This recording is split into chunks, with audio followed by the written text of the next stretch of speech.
ගාෆිට් කියලා කියන්නේ අපි හැමෝම පොඩි කාලේ ඉඳන් ආසාවෙන් බලපු කාටුන් එකක්. කෑමට බඩජාරි පූසෙක් වෙච්ච මේ ගාෆිට්ගේ අයිතිකාරයා තමයි ජෝ. නමුත් මේ ගාෆිට් කතාවේ අපි කීයටවත් ඉතුරු නැති අදුරු පැත්තක් තියෙනවා.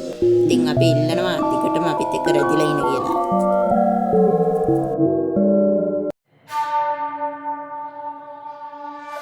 මේ ගාෆිට් කතාමාලාව කොච්චර ජනප්‍රියද කියනවනම් මේ ගාෆිට් ෂෝ එක ගැන ගිනස් වර්තා පොත්තරටත් ඇවිල්ලා තියෙනවා. අපි ගාෆිට් කාටුන් එකක් විදියට බැලුවට ඇත්තටම ගාෆිට් කියන්නේ චිත්‍ර කතාවක්. ජිම් ඩේවිස් විසින් තමයි මේ චිත්‍ර කතාව නිර්මාණය කරලා තියෙන්නේ. මේ ගාෆිට් දකින්නේ හීනයක්. එයා උදේ පාන්දරම නිින්දෙන් නැහැරිලා තමයි මේ කතාව පටන් ගන්නෙ.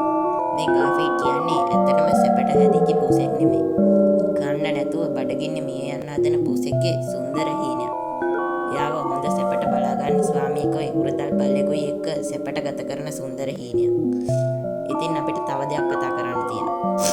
ඇත්තටම මේ ජෝන් කියන්නේ හොඳ කෙනෙක්ද?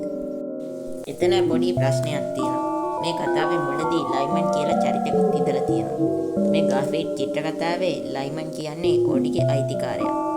ඒත් මේ ඕඩි පස්සේ ඉන්නේ ජෝන් ගාව. ඉතින් මේ ගැන ප්‍රශ්න නැගුණු අය ලයිමන් ගැන අදාළ බලධාරීන්ගෙන් විමසලා තියෙනවා. එතකොට මේගොල්ලෝ මේ ලයිමන්ට වෙන්න පුළුවන් දේවල් 12ක් දීලා තියෙනවා. ඒකෙන් අන්තිම වගන්තිය ලියලා තියෙන්නේ don't look in Jones basement. ජෝන්ගේ බේස්මන්ට් එකේ බලන්න එපා. ඒ කතාවේ තේරුම මොකද්ද? පසු කාලීනව ස්කැරි ස්කැවෙන්ජර් හන්ට් කියලා ගේම් එකක් ඇවිල්ලා තියෙනවා. ඒකේ අපිට ගාෆිට් විදියට තමයි ප්ලේ කරන්න තියෙන්නේ. ඒ ගේම් එකේ අවන් එකක් හරියම තියෙන්නේ මේ ලයිමන්ගේ ඔළුව.